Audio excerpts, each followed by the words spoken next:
Kumusta mga kasaliksik? China, gusto nga bang takutin at inaambahan ng Amerika dahil sa patuloy nilang pang-aabuso laban sa Pilipinas sa pinag-aagawang tubig ng South China Sea? Hindi naman kasi may pagkakaila na nagdudulot ito ng mga katanungan ukol sa tibay ng depensa ng Amerika. Ito ay ayon sa mga eksperto. Noong nakarang linggo, kinumpiska ng Chinese Coast Guard ang 2 barkong Pilipino na nagsasagawa lamang ng resupply mission sa isang outpost sa Second Thomas Shoal sa Spratly Islands na nagresulta sa matinding pagkasugat ng isang naval personnel ayon sa mga opisyal ng Pilipinas. Ang shoal nito ay inaangkin ng parehong Manila at ng Beijing. Ang lugar nito ay nakaranas na ng ilang sagupaan nitong mga nakarang buwan. Ayon sa mga eksperto, ang pinakabagong insidente ay pagpapakita ng pagtaas ng tensyon at ipinapakita ang mga limitasyon ng Mutual Defense Treaty ng US at Pilipinas na nilagdaan noon pang 1951. Ayon kay Chester Cabalza, Pangulo at tagapagtatag ng International Development and Security Cooperation sa Pilipinas, ang kabiguan ng Mutual Defense Treaty na hadlangan ng pinakabagong sagupaan ay nagpapakita ng kawalan ng katiyakan sa mga ipinahahayag na pangako ng dalawang partido. Noong nakarang taon, naglabas ang Pilipinas at Amerika ng bagong Bilateral Defense Guidelines na nagpapatibay na ang isang armadong pag-atake sa South China Sea laban sa mga barkong Pilipino ay magdudulot ng mutual defense obligations ng US. Kaya naman, sa pagpapakita ng agresyon ng China, gusto nga ba nilang takutin ng Amerika at mag-provoke ng isang pandaigdigang gera? Sa panig naman ng China, maingat itong hindi magsimula ng Mutual Defense Treaty sa pamamagitan ng pag-iwas sa paggamit ng mga baril. Sa halip ay gumagamit sila ng tinatawag na gray zone tactics. Ito ay mga mapilit na aksyon na hindi umaabot sa armadong labanan sa Second Thomas Shoal. Kabilang dito ang paggamit ng water cannons at pagbangga sa mga Pilipinong bangka. Ang mga aksyon ng Beijing ay naglalayong itigil ang mga resupply missions sa isang kinakalawang na barkong Pilipino na grounded sa shoal mula pa noong 1999 dahil ang presensya nito ay nagbibigay suporta sa pag-angkin ng Pilipinas sa nasabing reef. Ayon kay Cabalza, maliban kung gumawa ng higit pang hakbang ang Manila at Washington upang palakasin ang deterrence, patuloy daw gagamitin ng Beijing ang gray zone tactics sa pagtatangka nitong makuha ang shoal at iba pang lugar na pinagtatalunan ng Pilipinas.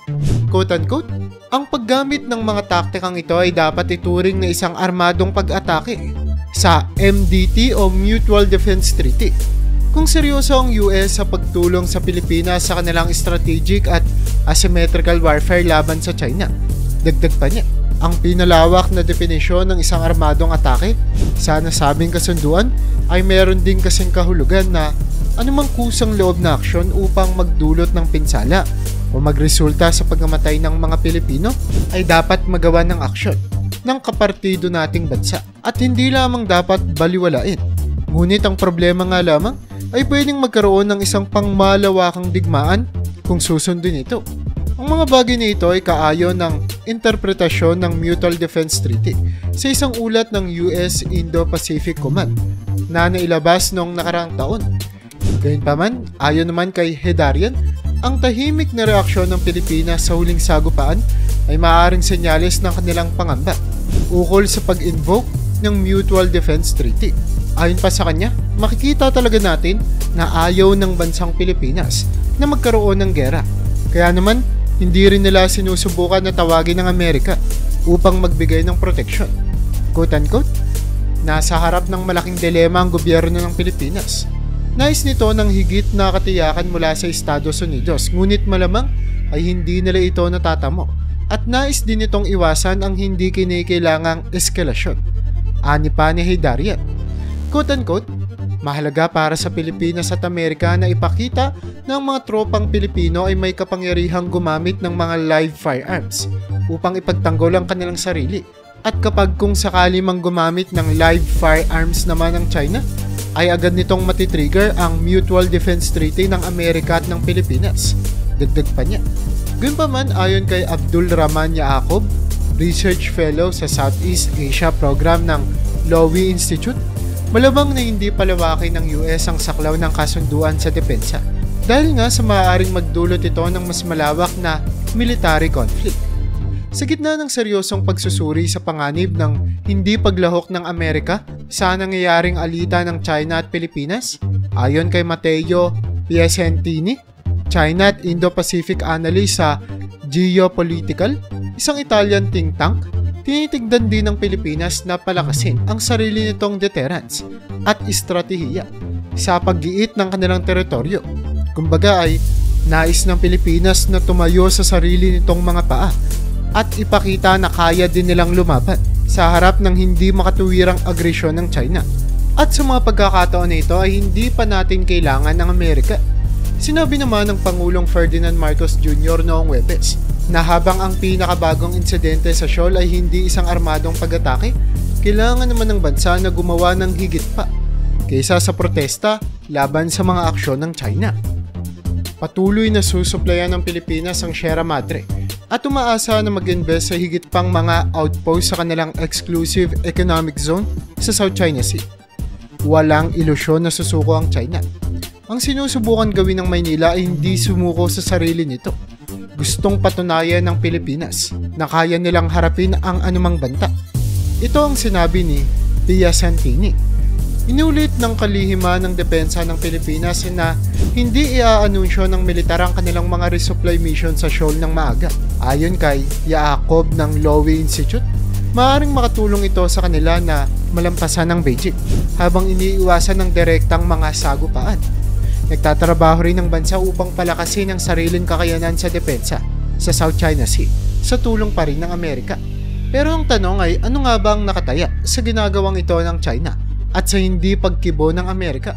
Ang Second Thomas Shoal ay simbolo kung paano na ang malalaking kapangyarihan ay nagiging kasangkot sa seguridad sa Asia ng mga estado tulad ng Pilipinas ay lumalapit sa Amerika at iba pang mga makapangyarihang bansa upang palakasin ang kanilang depensa at seguridad.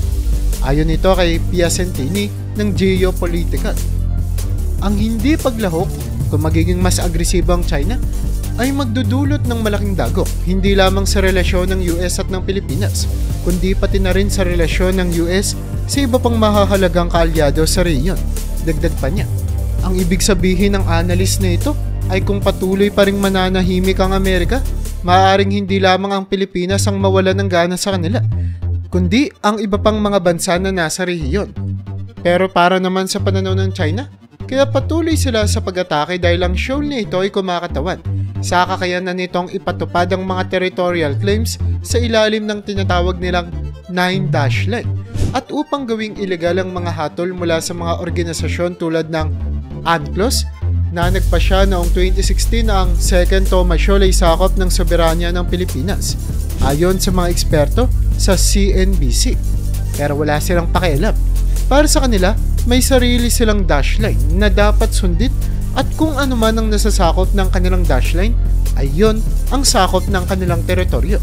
Ngunit ilang beses na ngang pinabulaanan ng mga eksperto sa iba't ibang panig ng mundo na hindi ito solidong ebidensya na nagpapakita na sa kanila nga ang teritoryo na inaangkin nila. Nais din kasi ng China na pigilan ng Amerika mula sa paggamit ng Pilipinas bilang isang kritikal na bahagi ng tinatawag nilang First Island Chain. Isang hanay ng mga isla na sumasaklaw sa bahagi ng Japan, Taiwan, Pilipinas at Indonesia na itinuturing na mahalaga upang pigilan ang kung anumang maaabot ng PLA o ng China. Ito ay ayon kay researcher Muhammad Faisal. Nakikita kasi ng China na ang pakikipag-usap at pagkakaroon ng relasyon ng Amerika sa Pilipinas ay isa lamang hakbang para mas palakasin pa ang kanilang impluensya nang sa gayon ay maging limitado ang galaw ng China. Dagdag pa ng isang researcher sa Singapore, malamang ay patuloy na nagmamasid ang mga kalabang bansa ng Amerika kung hindi nila matupad ang pangako nila sa Pilipinas. At doon lamang gagalaw at ipapatupad ng mga kalabang bansa ng Amerika ang kanilang mga aksyon. Hindi rin naman kasi may tatanggi na marami ring problema ang Amerika. Bukod sa ginagawa nilang pagsuporta sa Ukraine laban sa Russia, marami na din silang nabuong kaaway sa loob ng maiksing panahon. Kaya naman, kaya nga ba nilang suporta ng Pilipinas kung sakaling magkaroon ng gulo? at hindi na bumuti pa ang kalagayan sa West Philippine Sea. Pero sa gitna ng mga krisis na ito, naghahanda naman na ang Pilipinas magkaroon ng isang tawag sa Beijing sa lalong madaling panahon sa gitna ng lumalalang krisis sa South China Sea. Ito ay ayon sa ambasador ng bansa sa US. Ang usapin ay tungkol sa Sierra Madre o ang tinutukoy natin kanina na kinalawang na barkong pandigma mula pa noong World War II na nakasadsad sa isang bahura na kilala bilang Second Thomas Shoal. Ginagamit ng Pilipinas ang barko bilang outpost at sinusuplayan ang mga sundalo doon halos isang beses sa isang buwan. Itinuturing kasi ng China na bahagi ng kanilang teritoryo ang lugar. Ito ay sa kabila ng isang 2016 ruling ng UN Convention on the Law of the Sea na nagsasabing kabaliktaran ito. Matagal nang tinatakot ng Chinese Coast Guard ang mga barkong Pilipino na nagsusupply sa outpost. Ngunit kamakailan lang ay naging mas marahas ang kanilang mga aksyon. At matatandaan na lalong lumala ang sagupaan noong Hunyo 17 kung saan meron ngang nasaktan na Pilipino. Ayon kay President Marcos, kung magkaroon man ng Pilipinong mamamatay dahil sa marahas na pangbubuli sa atin ng China, ituturing niya ito bilang pagsisimula ng digmaan. Pero ang inaasahang tawag na gagawin ng presidente sa China ay pwedeng mangyari bago matapos ang Hulyo. At sa tawag na ito ay susubukan ng Pilipinas ang lahat ng paraan upang mapababa ang antas ng tensyon sa lugar. Ayon sa ambasador ng Pilipinas, malinaw na karamihan sa kanilang mga tawag ay hindi nagtatagumpay. Kaya nararamdaman na nila na marahil ang isang prangka at malinaw na talakayan sa mga Chino ang pinakamainam na paraan. Kinumpurma naman ni Romualdez ang ulat na pinalakas ng Pilipinas, ang Sierra Madre. Isang alalahanin na naman ito para sa China na tutol sa anumang pagtatangkang patibayan ng marupok na lugar. Gayunpaman, ang mga gawaing nagawa sa ngayon ay upang mapabuti ang kondisyon ng pamumuhay para sa mga sundalong nakaistasyon doon, sabi ng ambasador. Quote-unquote, kung ano ang gagawin namin sa inaharap kung magsimulang bumagsak ang barko, hindi pa namin alam. Ani Romualdez. Ngunit muli, wala kaming intensyon na iwanan ito. Dagdag pa niya. Noong Miyerkules, nakipag-usap si Austin sa telepono sa kanyang katapat sa Maynila. Ayon sa Pentagon readout ng tawag, muling pinagtibay ni Austin ang suporta ng Amerika para sa Pilipinas sa gitna ng tensyon. Sa nakaraang taon, pinalalim ng dalawang bansa ang kanilang relasyon sa seguridad. Sa mga hindi nakakaalam, ang Amerika ngayon ay may akses sa sapat na bagong potensyal na site ng militar sa hilaga ng Pilipinas at ang military exercise na kilala bilang Balikatan o ang Balikat sa Tagalog ay mas malaki na kaysa dati. Noong Abril, nag-deploy ang Amerika ng isang mid-range missile system sa Pilipinas sa kauna-unahang pagkakataon. Bagaman hindi pa tinukoy ng mga opisyal sa parehong bansa kung nasaan ito ngayon. Sa kabila ng mga pagtutol ng Beijing na itinuturing ang bawat isa sa mga hakbang na ito bilang isang provocation, iginiit naman ng Pilipinas na ang bagong kasunduan sa seguridad ay pangdepensa lamang. Quote-unquote, hindi ito gagamitin para sa anumang uri ng offensive situation, sabi ni Romualdez. Maliban na lang syempre kung ito ang hinihingi ng sitwasyon. Dagdag pa niya. Noong Abril, ipinasa ng US ang isang malaking bagong round ng karagdagang pondo para sa security, kabilang ang $4 billion para sa Indo-Pacific. Kalahati nito ay para sa pangmatagalang pagbebenta ng armas na pinopondohan ng US at ang iba pang kalahati ay para palitan ng mga stock ng Pentagon na direktang ipinapadala naman sa ibang mga bansa na kaalyansa nila. Karamihan sa perang iyon ay patungo sa Taiwan, ngunit malamang na makakuha ang Pilipinas ng ilang bahagi.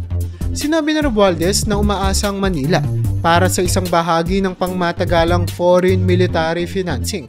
Kumbaga, handa ang Pilipinas na tumanggap ng anumang pera para sa militar. At para din kay Romualdez ay hindi siya mahihiya kumpara naman ito sa kapakanan ng sambayan ng Pilipino. Quote-unquote, ang sitwasyon tulad nito ay nangangailangan ng mabilis na aksyon, lalo na sa aming panig, sa panig ng sambayan ng Pilipino. Aniya.